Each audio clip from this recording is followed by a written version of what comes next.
लीजिए, बंटी आ गया। ACP uncle. अरे तुम्हारी याद आ गई तो सोचा जाकर मिल लो। हाँ, कैसे हो बेटा, ठीक हो? हाँ अंकल। स्कूल में मजा आती है? हाँ अंकल, ये स्कूल बहुत अच्छे है, यहाँ के टीचर्स और बाकी सब भी बहुत अच्छे हैं। अरे वाह इसका मतलब है स्कूल में तुम्हारा दिल लग गया है ना? हाँ अंकल। अरे हाँ, ये लो। अंकल ये तो मेरी फेवरेट चॉकलेट है। तुमने अच्छे मार्क्स कमाए ना, इसलिए। अच्छा बेटा, एक बात बताओ, तुम्हें किसी चीज की परेशानी है? नहीं अंकल। तो फिर हमारे प्रिंसिपल सर और बाकी के टीचर्स भी कहते हैं कि तुम आजकल गुमसुम से रहते हो, मायूस से रहते हो। क्यों, क्या प्रॉब्लम है बेटा? नहीं अंकल, ऐसा कुछ भी नहीं है। तो फिर बेटा आप आपके बाकी दोस्तों के साथ बाहर खेलने क्यों नहीं जाते? राहुल भी तो खेलने नहीं आता। राहुल? राहुल कौन है बेटा? अंकल वो मेरा सबसे अच्छा दोस्त है, वो उदास रहता है इसके लिए मैं उदास रहता हूँ। क्यों? अंकल वो ठीक है, क्या मैं राहुल को मिल सकता हूँ? जी जरूर। Thank you.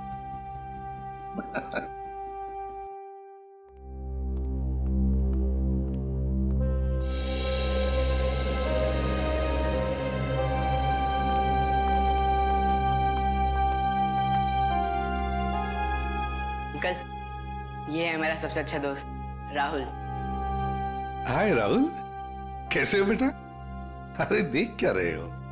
मैं बंटी का एसीपी अंकल, एसीपी प्रद्युमन तुम्हें मिलने आया हूँ। राहुल चिंता मत कर, एसीपी अंकल आ गए ना वो सब ठीक कर देंगे, है ना अंकल? बिल्कुल। अरे ये भी कोई कहने की बात है? बताओ बेटा, क्या प्रॉब्लम है? किस बात की चिंता है तुम्हें? किस बात का डर है? बताओ मुझे। मैं बताता हूँ अंकल, इसको ना मेरे पापा की बहुत याद आती है। पता नहीं इसके पापा कहाँ चले गए। पापा चले गए? ये तो बहुत बुरा हो गया। और अंकल इसको ना रात में डरावने सपने भी आते हैं। अच्छा, डरावने सपने आते हैं? मगर राहुल तुम तो बहादुर बच्चे हो ना? तुम डरना नहीं किसी भी बात से, है ना? चलो अब बताओ, कब गए पापा तुम्हारे? बताकर गए तुम्हें? नहीं, मुझे तो लग रहा है पापा को वो ब्लैक रेनकोट वाले अंकल कहीं लेकर गए। ब्लैक रेनकोट वाले अंकल? हाँ, 3 महीने हो गए पापा मुझसे मिले भी नहीं है। 3 महीने हो गए? कोई बात नहीं। अच्छा शुरू से बताओगे, पापा कैसे गए, कब गए, और उस रेनकोट वाले अंकल के साथ गए या और किसी के साथ? अंकल हम पुणे में रहते थे, उस दिन संडे की रात थी, मैं घर पे ही पढ़ रहा था, उस दिन ट्यूशन भी नहीं गया था। पापा रात का खाना बना रहे थे, मेरे पसंद का खाना। राहुल बेटा होमवर्क जल्दी कर लो, तुम्हारी मनपसंद बिरयानी बस 2 मिनट में रेडी। हाँ पापा, उसकी खुशबू मुझे यहाँ भी आ रही है। हाँ बहुत स्वादिष्ट लग रहा है। अच्छा बदमाश है जा, मुझे बताओ तुमने होमवर्क क्या किया अभी तक? पापा मैंने मैथ्स के सम्स किए हैं। तो दिखाओ। अरे वाह, मेरा बेटा इतनी मेहनत जो कर रहा है, इस बार तो अच्छे नंबर आने वाले हैं। पापा आपको एक बात बताऊं, मैं ना नंबर के लिए पढ़ाई नहीं कर रहा हूँ, मैं तो आपके बिरयानी के लिए पढ़ाई कर रहा हूँ। चलो जल्दी होमवर्क पूरा करो। ओके पापा।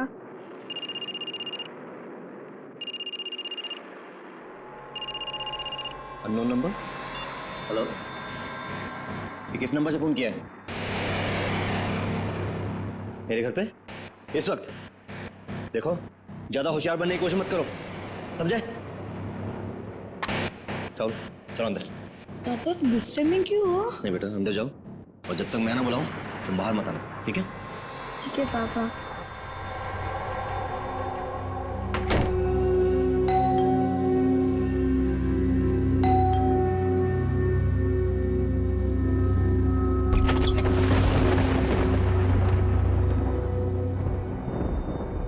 मैं इंतजार करता रहा, पर पापा ने दरवाजा नहीं खोला। मैं ना तो चीखा और ना तो दरवाजा खटखटाया, क्योंकि पापा ने मना किया था।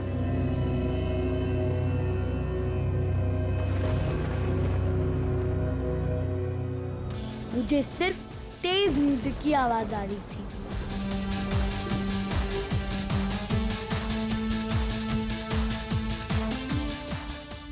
और पता नहीं मैं कब सो गया, और जब मैं सुबह उठा तो देखा कि कमरे का दरवाजा खुला हुआ था।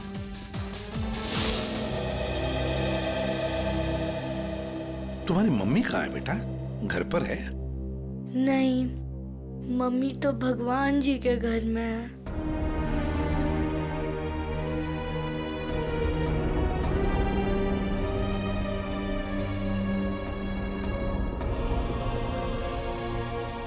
घर में और कौन कौन है? घर में नाना नानी है।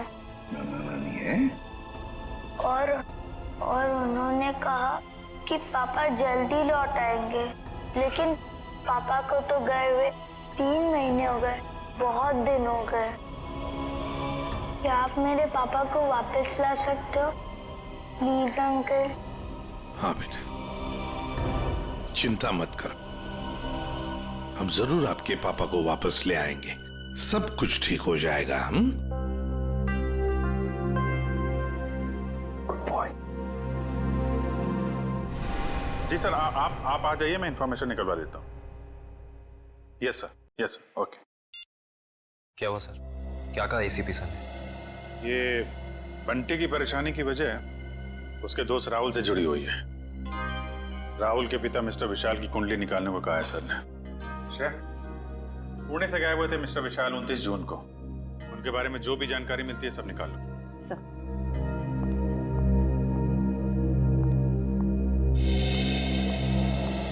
कहाँ है वो?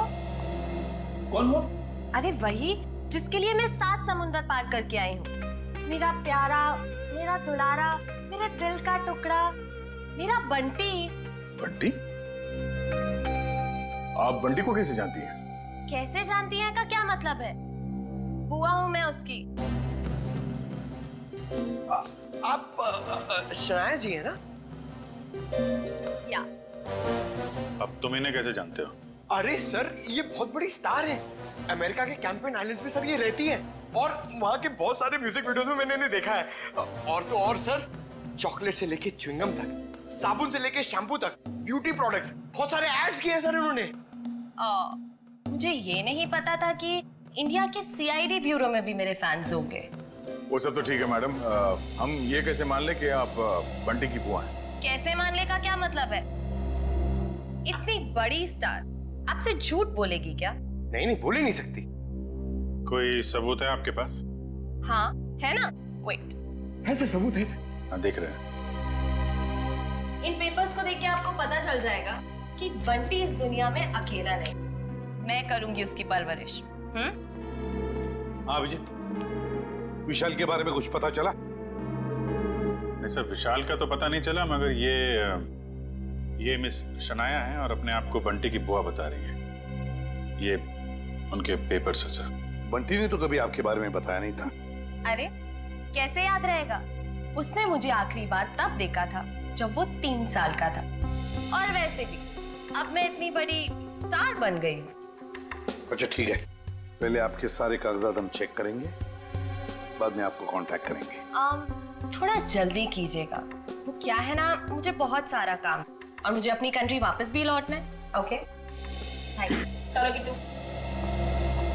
रेडी पंकज, इस बुआ पर नजर रखो अच्छी तरह से, इसकी पूरी कुंडली निकालो। सर इस शनाया के पेपर्स तो सही लग रहे हैं सर, कोई गलती नजर नहीं आ रही। फिर भी अभिजीत पता नहीं क्यों मेरा मन मानने को तैयार नहीं है बंटी को इस औरत के हवाले करने के लिए। सर, आश्रय, सर पुणे पुलिस से अभी अभी पता चला है कि राहुल के पापा विशाल गायब नहीं हुए, उनकी मौत हो चुकी है। क्या? ये कैसे हो सकता है? सर अब राहुल का क्या हो? ये बात हम राहुल को कैसे बताएंगे? वही तो। सर सबसे अहम बात यह है कि विशाल की मौत एक हिट एंड रन का केस है। वहाँ की पुलिस ने बताया कि विशाल की गाड़ी को एक ट्रक ने उड़ा दिया और फिर ट्रक वाला फरार हो गया। सर, और तो और विशाल के घर से हाथापाई के सबूत भी पाए। मतलब ये हिट एंड रन का केस नहीं है, सोच समझ कर किया हुआ एक्सीडेंट है। अभिजीत, कुछ ना कुछ तो गड़बड़ जरूर है। सर, ये केस हम लोग दोबारा खुलवा सकते हैं? बिल्कुल अभिजीत, ये केस फिर से ओपन करते हैं। तुम पुणे चली जाओ और इस केस का पूरा इन्वेस्टिगेशन करो।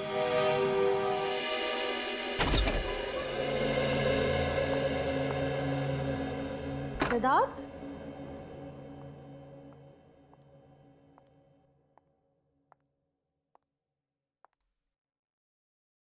सिद्धार्थ,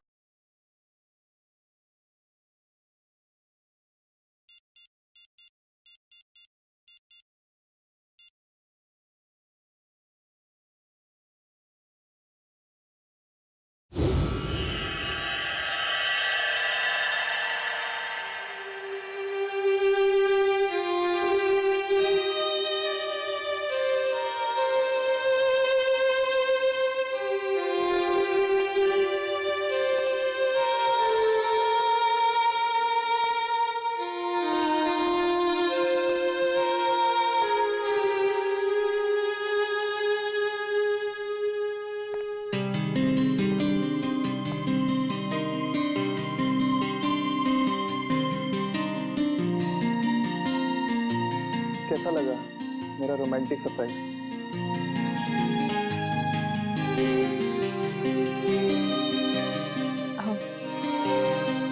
इसकी क्या जरूरत थी सिद्धार्थ? ये तो कुछ भी नहीं है। अगर मेरा बस चलता तो तुम्हारे चांद तारे तक तोड़ के लिया था।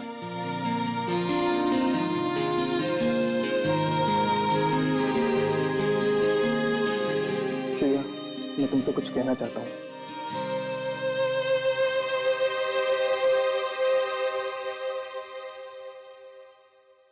Will you marry me? Please मना मत करना, वरना मेरा दिल टूट जाएगा।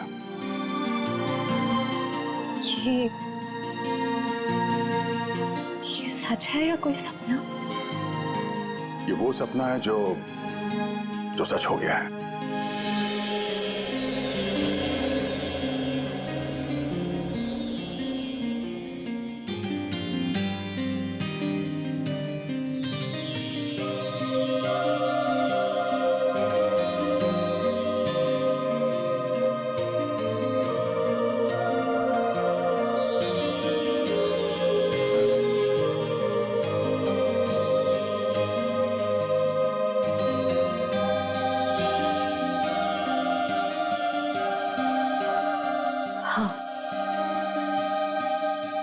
तुमसे शादी करूंगी।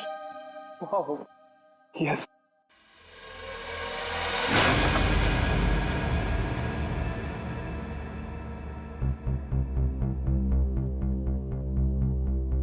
क्या हुआ, ये फूल पसंद नहीं है? वैसे भी मुझे इनका रंग कुछ खास नहीं लगा।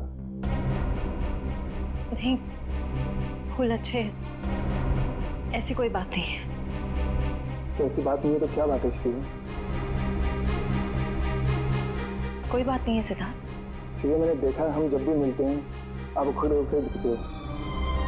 कुछ तो बात है जो छुपा रहे हो। सिद्धार्थ, मैं कह रही हूँ ना, कोई बात नहीं है। प्लीज ये सवाल बार बार मत करो, मुझे नहीं अच्छा लग रहा है। क्या आप इस रिश्ते से खुश नहीं हो, या फिर ये शादी आपकी मर्जी के खिलाफ हो रही है? मुझे इस बारे में इस वक्त कोई बात नहीं करनी। ओके, ठीक है, जब मूड हो तो बता देना।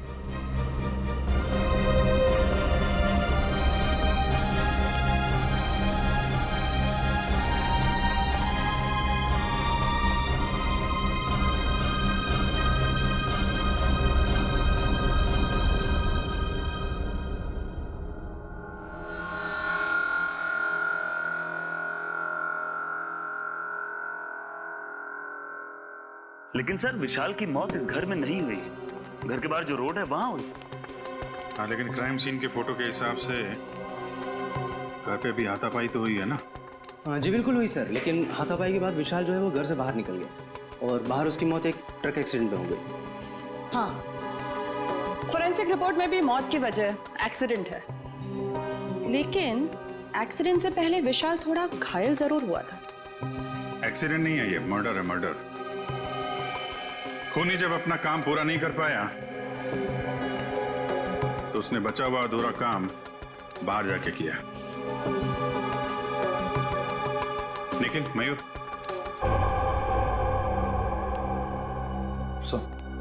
लेकिन तुम जरा विशाल बन जाओ और मयूर तुम राहुल। जरा खूनी के दिमाग में घुसने की कोशिश की जाए। विशाल और राहुल यहां इस सोफे पे बैठे थे और तभी विशाल को फोन आया। हेलो, ये किस नंबर से फोन किया है? ज्यादा होशियार बनने की कोशिश मत करो, समझे? राहुल, हो बेटा। शायद खूनी दरवाजे पे था, इसलिए राहुल ने विशाल को दरवाजे के अंदर बंद कर दिया ताकि उनकी बहस सुनाई न दे। दरवाजे पे बेल बजती है, विशाल ने दरवाजा खोला तो सामने खूनी, दोनों के बीच में कुछ बहस। विशाल ने म्यूजिक का वॉल्यूम बढ़ा दिया, दोनों के बीच बहस बढ़ती गई।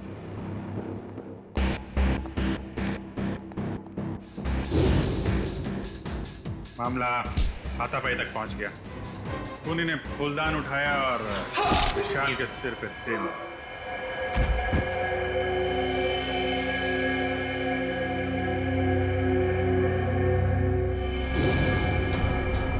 खूनी वहां से गायब, लेकिन विशाल मारा नहीं था।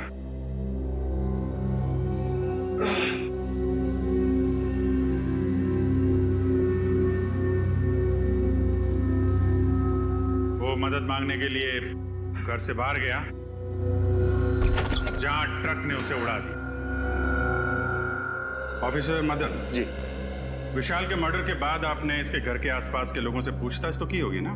जी बिल्कुल की थी सर, लेकिन कोई ठोस सबूत नहीं मिले। और विशाल के सास ससुर कह रहे हैं कि इस उम्र में उन्हें कोर्ट कचहरी के मामलों में नहीं फंसना। अच्छा, वो फोन नंबर किसका था जहां से विशाल को फोन आया था? हाँ, वो सर पीसीओ का था, जहाँ से सैकड़ों लोग रोज फोन करते हैं। ये विशाल का एक कजिन भाई भी था ना? हाँ, वीर। पर उसने भी कोई खास दिलचस्पी नहीं दिखाई उसके खूनी को पकड़वाने में, और अचानक ही उसके पास बहुत सारा पैसा भी आ गया था। क्या? अचानक बहुत सारा पैसा आ गया? ये काफी इंटरेस्टिंग कैरेक्टर लग रहा है, वीर।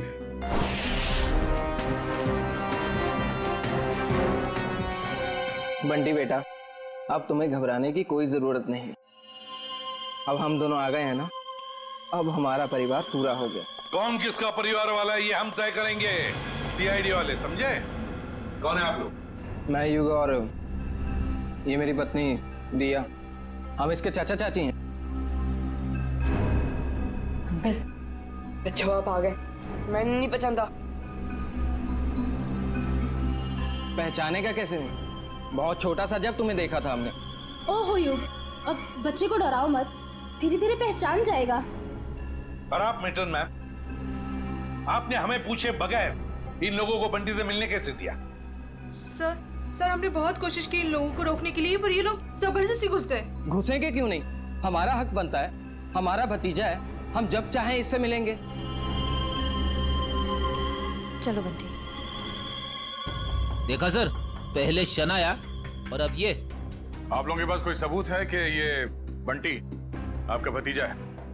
सारे सबूत मिल जाएंगे जब हम आपको कानूनी कागजात दिखाएंगे। और ये बोलने वाली आप कौन होती हैं? अरे, मैं इनकी सेक्रेटरी हूँ, सिमरन।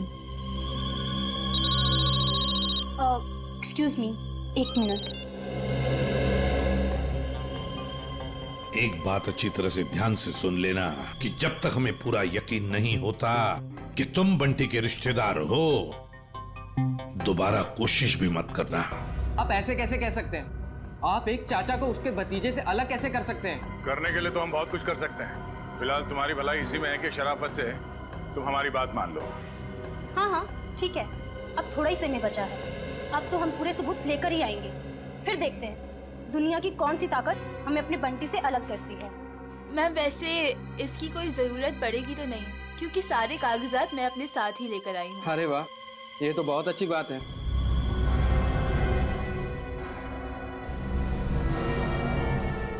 क्यों एसीपी साहब, अब तो हम अपने बंटी से मिल ही सकते हैं ना, जहाँ अभी भी हम पर कोई बैन लगा हुआ है। बिल्कुल नहीं मिल सकते बंटी से, जब तक हमें पूरी तसल्ली नहीं होती ये कागज सही है।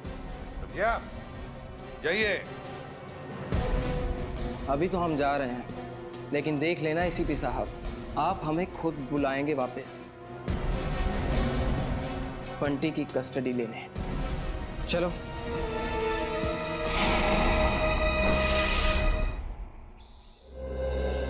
कार की जो हालत है उसे देख के तो लगता है कि विशाल का बचना नामुमकिन था। बहुत बुरी तरह टक्कर मारी है ट्रक ने। और सर ये हादसा भी तकरीबन 9:30 बजे हुआ, तो ये भी पॉसिबल नहीं है कि किसी ने देखा या सुना ना हो।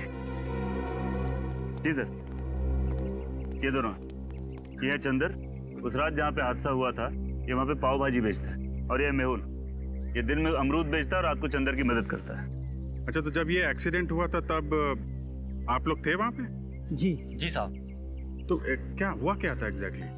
साहब रात का 9:30 बजा था और बारिश का माहौल था, ग्राहक भी कुछ ज्यादा नहीं थे। साहब उसी वक्त एक काले रंग की गाड़ी आ रही थी और इतनी तेजी से आ रही थी मानो वो आदमी पता नहीं कितनी तेजी से जा रहा था।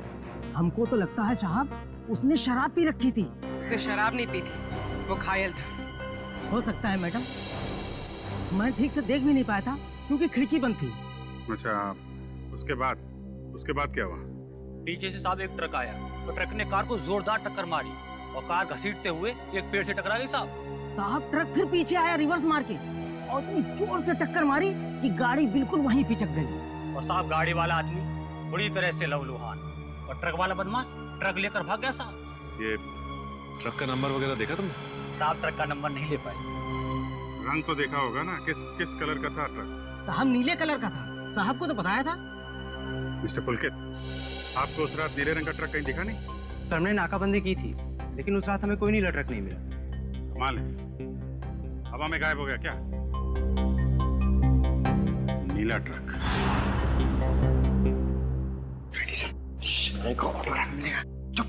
सीरियस रहो बंटी, ये शनाया है और इनको तो तुम जानते ही हो। बंटी तेरा बच्चा। अपने फिल्मी डायलॉग अपने पास ही रखो। बंटी तुम्हारा नहीं, हमारा रिश्तेदार। बंटी बेटा, मैं तुम्हारे पापा का चचेरा भाई। आओ, अंकल के गले नहीं लगोगे? बंटी बेटा, अजनबियों के गले नहीं मिला करते हैं, और आपको पता है मेरे पास तो सबूत है कि आप मेरे भतीजे हो। ये कागजात फॉर योर काइंड इंफॉर्मेशन हमारे पास भी है। किसके कागजात असली है, किसके कागजात नकली, ये हम तय करेंगे। तब तक बंटी किसी के पास भी नहीं जाएगा। आप लोग बंटी के साथ सिर्फ 5 मिनट के लिए मिल सकते हैं।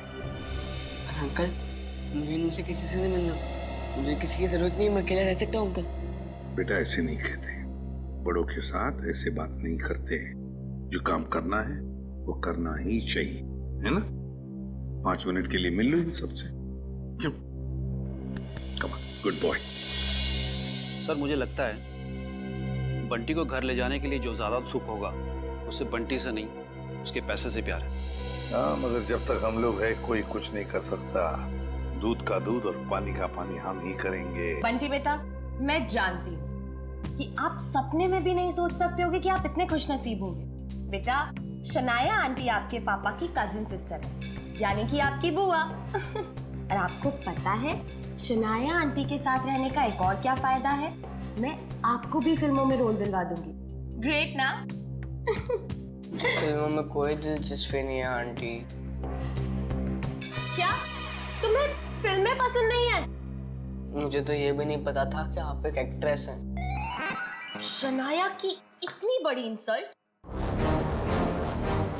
देखा सर, कैसी बुआ है। बंटी को फिल्में पसंद नहीं है तो उसे छोड़ के चली गई। बंटी,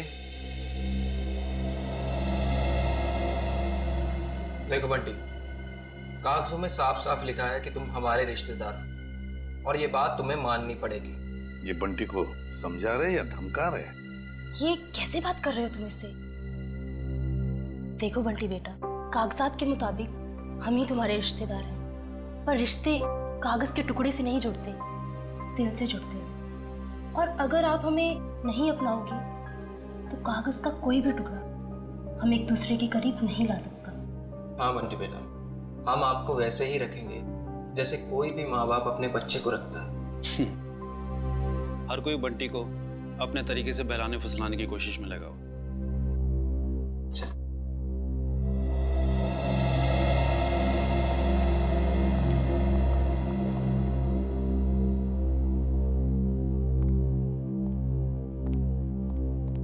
तो सर, हम बंटी को ले जा सकते हैं?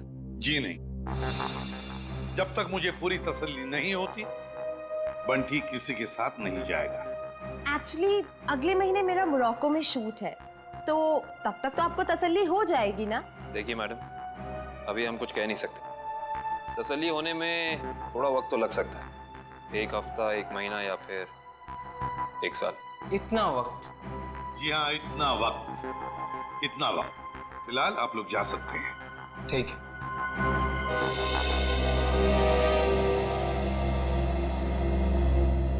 क्यों हीरो, भूख लगी है? लगी है। पिज्जा खाएंगे आप? पिज्जा? पिज्जा तो मुझे बहुत पसंद है। अच्छा, पिज्जा बहुत पसंद है तो प्रोड्यूसर को बोलते। सर, मैं यूं गया और यूं आया।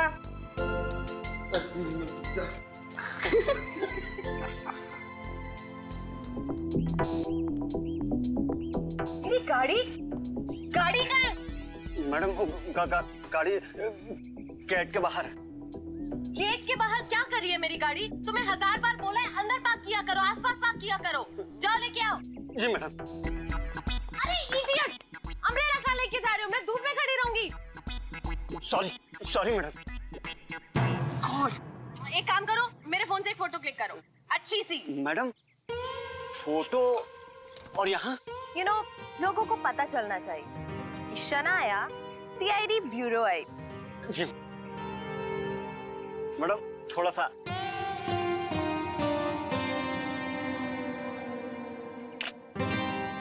दिखाओ। ये कितनी गंदी फोटो क्लिक की है। ओ गॉड, तुम्हें अच्छे से एक फोटो क्लिक करना भी नहीं आता। अरे शनाया जी, आप ये बॉय पे क्यों चिल्ला रही है बेचारे? अरे चापा जी, लाइए ना, मैं आपकी फोटो खींचता हूँ। अच्छी। रेडी? या। 1 2 3। अरे वाह, अरे जरा साइड में हटिए ना। हाँ, क्या है? पंकज, अब एक फोटो मेरी और शनाया जी की भी। हाँ?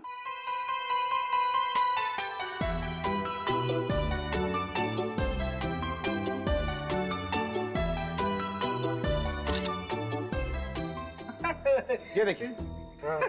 अब मेरी एक फोटो प्लीज, मेरी चल लो ना। तो फैंस के लिए शनाया इतना तो कर ही सकती है। Thank you.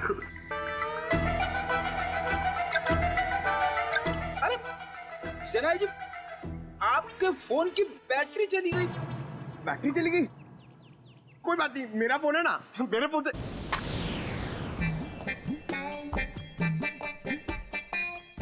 नो, मेरा फोन हैंग हो गया।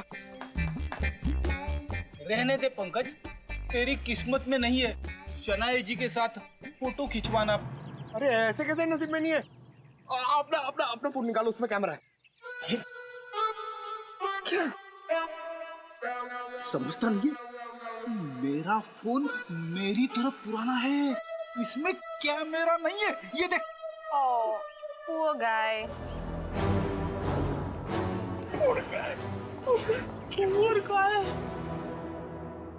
काफी आलीशान घर बनाया विशाल के इस कजिन ने। विशाल के मरते ही पैसों की बारिश हो गई है। सर, मुझे तो लगता है कि इस वीर का कोई ना कोई कनेक्शन जरूर है विशाल के खून।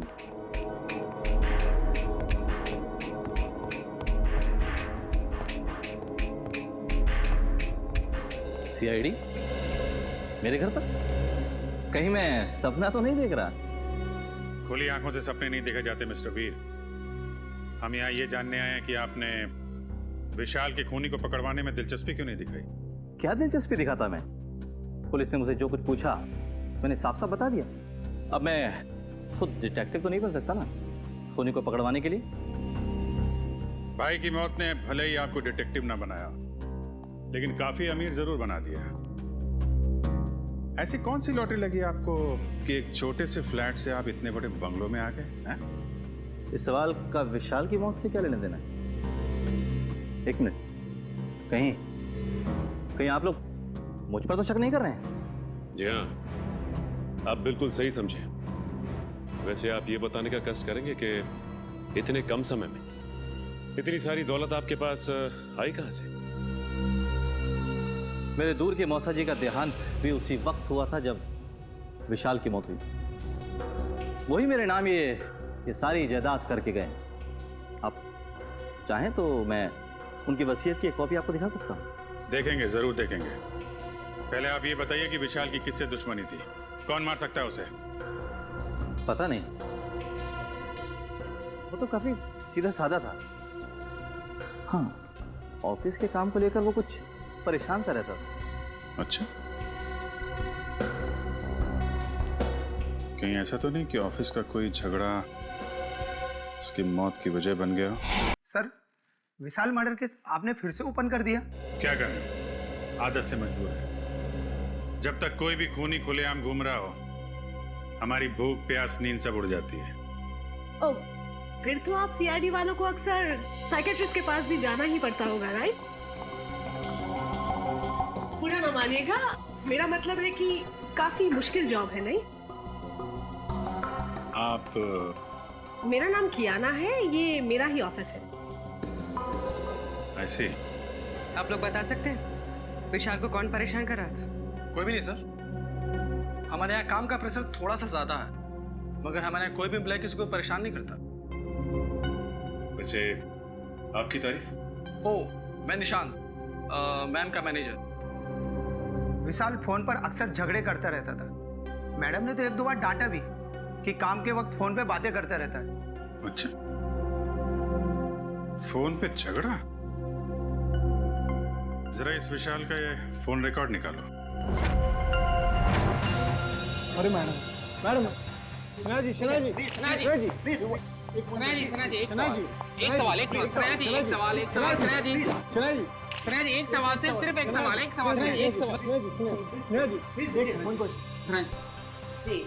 इस पार्टी की वजह? एक वजह हो तो बताओ। दो वजह है। वजह नंबर 1, इंडिया आते ही मुझे 3 हिंदी फिल्मों में हीरोइन बनने का ऑफर मिला है। मैंने अभी तक फैसला तो नहीं किया है कि मैं कौन सी फिल्म करूंगी और कौन सी नहीं। ये तो बहुत अच्छी बात है कि आपको 3 फिल्मों में हीरोइन का रोल ऑफर हुआ। वैसे वो दूसरी बात क्या है? मेरा भतीजा बंटी, बहुत जल्दी उसकी कस्टडी मुझे मिलने वाली। मगर सीआईडी ने तो अब तक आपको बंटी का असली रिश्तेदार नहीं माना है। हाँ, मुझे पता है वो लोग काफी देर लगा रहे हैं, लेकिन एक ना एक दिन बंटी को उसकी असली बुआ के पास आना ही होगा। पता नहीं हिंदी फिल्मों में ढंग की एक्ट्रेस कब लेंगे। अभिनेत्री वो होनी चाहिए जिसे एक्टिंग आती हो, न कि वो जो मेकअप पोत के कैमरे के सामने आ जाए। बिल्कुल ठीक।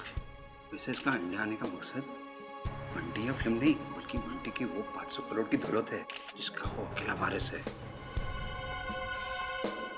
एंजॉय।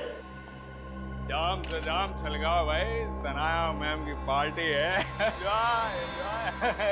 हेलो। एक्सक्यूज मी, आपकी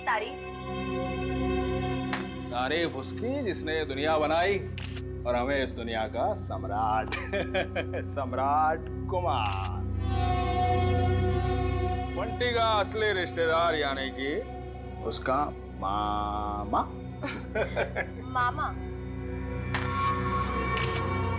रातों रात बंटी के रिश्तेदार ऐसे भीड़ लगा रहे हैं जैसे बिन बुलाए बाराती।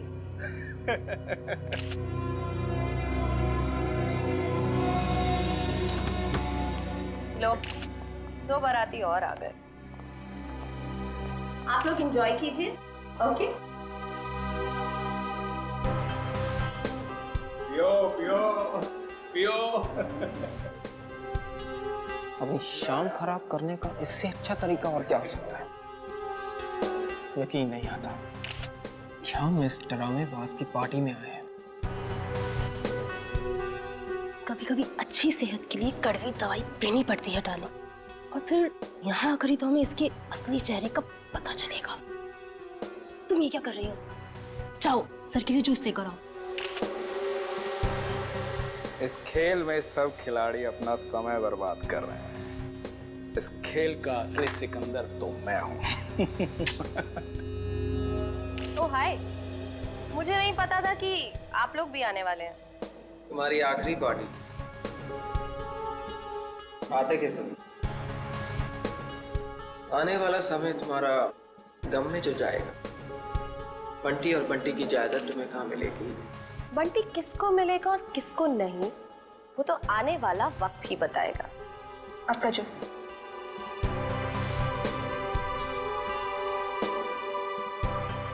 ना juice. Excuse me. Hello hello, जरा तेज बोलिए, सुनाई नहीं दे रहा। हेलो। तेज बोलने से भी नहीं सुनाई देगा।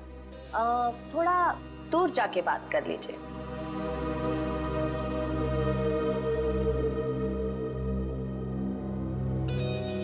दूर जाते जाते कहीं बहुत दूर ना पहुंच जाए।